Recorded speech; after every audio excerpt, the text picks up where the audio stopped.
Hi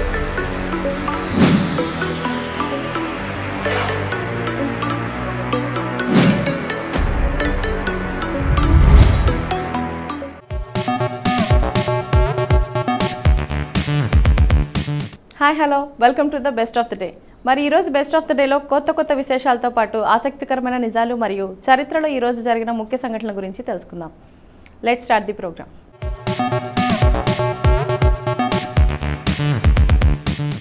ముందుగా అంతర్జాతీయ ఆదివాసుల దినోత్సవం గురించి చెప్పుకుందాం. ఆదివాసుల హక్కుల పరిరక్షణ కోసం 1994లో ఐక్యరాజ్య సమితి ఆగస్టు 9న అంతర్జాతీయ ఆదివాసుల దినోత్సవంగా ప్రకటించింది. బ్రెజిల్, పెరూ దేశాలలో 100కు పైగా ఆదివాసీ తెగలు బయట ప్రపంచంతో సంబంధం లేకుండా ఉన్నారు. పెరూలోని మూచి పీచి పర్యావరణ పార్కుకు కేవలం 100 కిలోమీటర్ల దూరంలో అటవీ ప్రాంతంలో ఈ తెగలు ఇప్పటికీ జంతుప్రాయమైన జీవనాన్ని కొనసాగిస్తున్నారు. ప్రకృతితో మమేకమైన జీవనం వారిది. స్వచ్ఛమైన సెలయేళ్లు, దట్టమైన అడవులు, గంభీరమైన కొండలు, పక్షుల కిలకిలా రావాలు, పచ్చని ప్రకృతి అందాలు, వీటి మధ్య శతాబ్దాల సంస్కృతులకు గుర్తుగా వెనుకబాటుతనానికి సజీవ సాక్ష్యంగా అమాయక ఆదివాసీ గిరిజన జనం నివసిస్తోంది. అడవి తల్లి బిడ్డలుగా దశాబ్దాలుగా పోడు వ్యవసాయంతో బతుకుతున్నారు.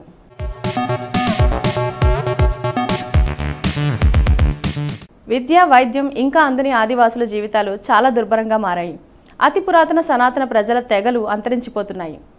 సాటి మానవులుగా అనేక దేశాలలో వారికి తగిన గుర్తింపు, రక్షణ లేదు. ఆయా దేశాలలో కనీసపు చట్టాలు కూడా లేవు. ఫలితంగా వారు మానవులుగా జీవించడానికి పోరాడవలసిన స్థితి ఏర్పడింది. ప్రపంచవ్యాప్తంగా ఉన్న ఈ సనాతన ప్రజలను కాపాడవలసిన బాధ్యత మనపై ఉన్నది. 1994 ఐక్యరాజ్య సమితి తీర్మానం ప్రతి దేశం కొత్త చట్టాలు రూపొందించడం, జీవించే హక్కుతో సహా ఆధునిక మానవునికి గల అన్ని హక్కులు ఆదివాసులకు కల్పించాలని 1994 డిసెంబర్ 23న ఐక్యరాజ్య సమితి జనరల్ అసెంబ్లీ 49/114 తీర్మానంలో పేర్కొంది.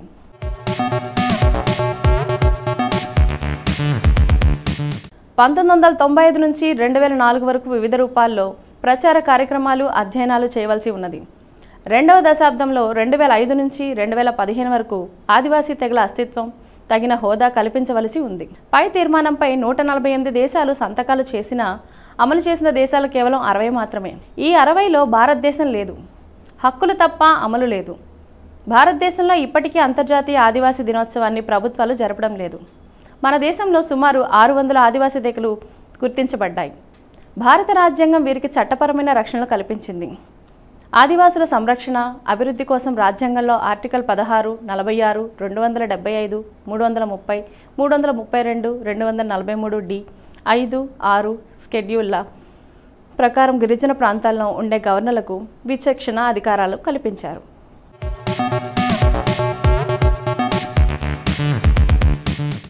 వీటిని ఉపయోగించి జాతీయ రాష్ట్ర చట్టాలను క్షుణ్ణంగా పరిశీలించి వాటి వల్ల ఆదివాసుల సంస్కృతికి ఏమన్నా ముప్పు సంభవిస్తే వాటిని ఆపే హక్కు ఉంది. అయితే గిరిజనేతరుల ఆశయాల మేర చట్టాలు అమలుపరుస్తుండటం దురదృష్టకరం. 1874లోనే ప్రత్యేక షెడ్యూల్ జిల్లాల చట్టం వచ్చింది. 1917లో ఆదివాసీ తెగల నివాస ప్రాంతాల్లో ఉమ్మడి భూమి హక్కులు వచ్చాయి. వాటిని రాజ్యాంగంలో పొందుపరిచారు. ఆదివాసీ తెగలకు అటవీ భూములపై హక్కులు కల్పిస్తూ 2006 చట్టం వచ్చింది.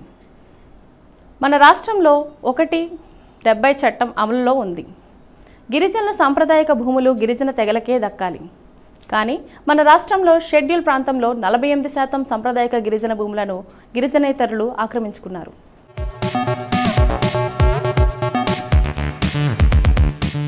ఆదివాసీ హక్కులను కాలరాయడానికి రాష్ట్ర ప్రభుత్వాలు వెనకట్టం లేదు. షెడ్యూల్ ప్రాంతంలో జీవో 3 ప్రకారం అన్ని ప్రభుత్వ శాఖల్లోని ఉద్యోగాలన్నిటినీ స్థానిక గిరిజన అభ్యర్థులు నింపవలసిందిగా భావించారు. కానీ అలా జరగటం లేదు. గిరిజన ప్రాంతాల్లోకి టూరిజం ప్రవేశించాక గిరిజన కళలు, వ్యాపారాలు సరుకులుగా మారిపోయాయి. నిజమైన ఆదివాసీ గిరిజన దినోత్సవం అంటే వారి అవసరాలు, ఆకాంక్షలు నెరవేర్చేదిగా, అభివృద్ధి వైపు నడిపించేదిగా ఉండాలి. కల్మషం లేని నవ్వు వారి సొంతం. ఎవరికీ హాని తలపెట్టకూడదన్న స్వభావం వారి నైజం. పచ్చని చెట్లను ప్రేమిస్తూ, వన్యప్రాణులను లాలిస్తూ అడవి తల్లి ఒడిలో సేదతీరుతారు. మౌలిక సదుపాయాలు లేకున్నా ప్రకృతి ప్రసాదించే వనరులు వినియోగించుకుంటూ జీవనం సాగిస్తుంటారు.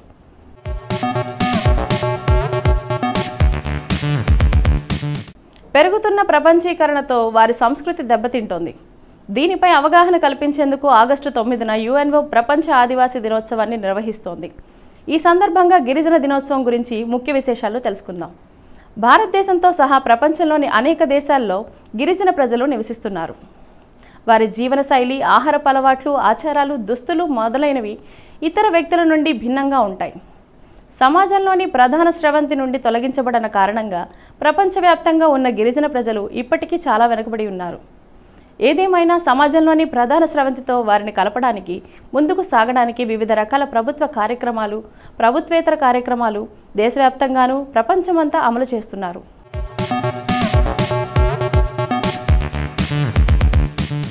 ఇప్పటి వరకు ప్రపంచ ఆదివాసీ దినోత్సవం గురించి మనకు తెలియని కొన్ని ఆసక్తికరమైన నిజాలు తెలుసుకున్నాం కదా.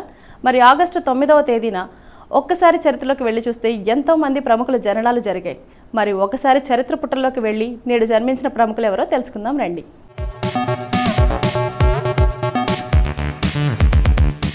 టాలీవుడ్లో భారీ ఫాలోయింగ్ ఉన్న హీరోల్లో సూపర్ స్టార్ మహేష్ బాబు ఒకరు.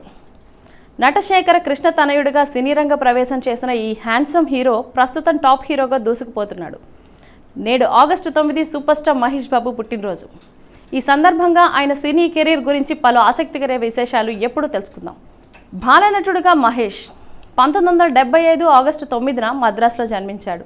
తన 4వ ఏట దాసరి నారాయణరావు దర్శకత్వంలో వచ్చిన నీడ చిత్రంతో బాలనటుడుగా వెండితెరకు పరిచయమయ్యాడు. ఆ తర్వాత తండ్రి కృష్ణతో పలు చిత్రాల్లో లీడ్ రోల్స్ పోషించాడు. రాజకుమారుడు సినిమాతో మహేష్ సోలో హీరోగా ఇండస్ట్రీకి ఎంట్రీ ఇచ్చారు. దర్శకుడు రాఘవేంద్రరావు, నిర్మాత అశ్విని దత్ మహేష్ను హీరోగా పరిచయం చేశారు. ఈ సినిమాతో నటుడుగా విమర్శకుల ప్రశంసలు అందుకున్నారు.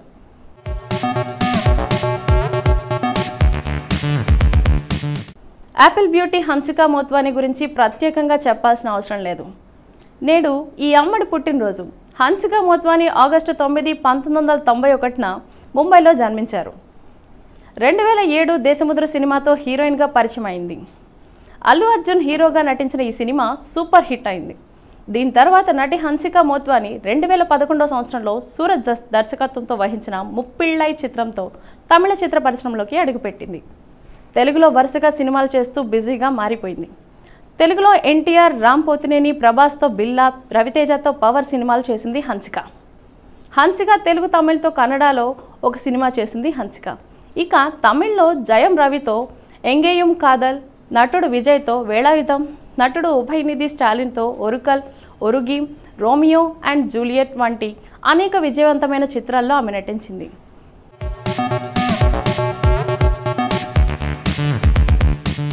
అంజు కురియన్ భారతదేశానికి చెందిన మోడల్, సినిమా నటి.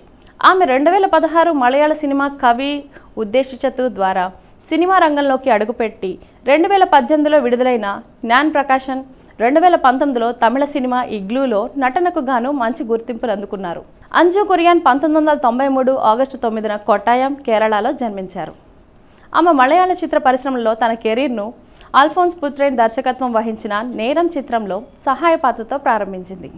ఆ తర్వాత సంవత్సరం ఆమె ఓం శాంతి ఓషానాలో సహాయ పాత్ర పోషించింది. 2016లో థామస్ కుట్టి, లిజు థామస్ దర్శకత్వం వహించిన కవి ఉద్దేశిచతు చిత్రంలో ఆమె మహిళా ప్రధాన పాత్రలో అరంగేట్రం చేసింది.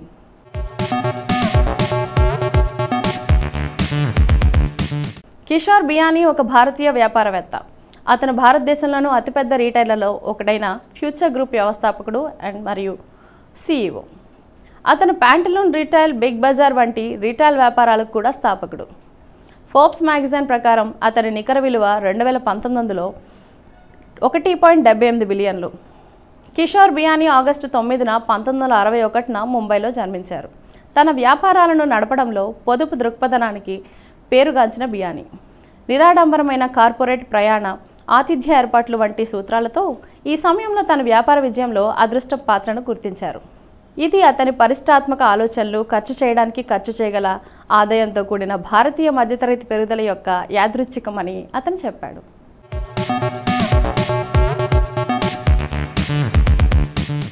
దీపా కర్మాకర్ ఒక భారతీయ కళాత్మక జిమ్నాస్ట్.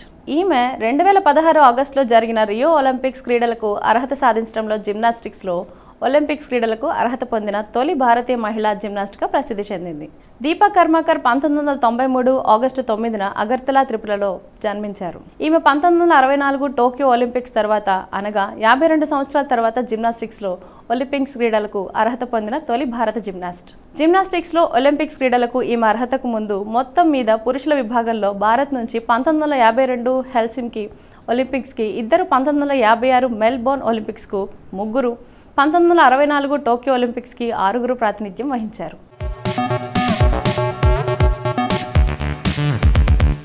సో ఇదండి ఇవాళ best of the day episode. ఈ ఎపిసోడ్ అనేది ఈ రోజుకి సంబంధించిన కొన్ని ఆసక్తికరమైన విశేషాల గురించి తెలుసుకుందాం కదా. మళ్ళీ రేపటి బెస్ట్ ఆఫ్ ది డేలో మళ్ళీ కలుద్దాం.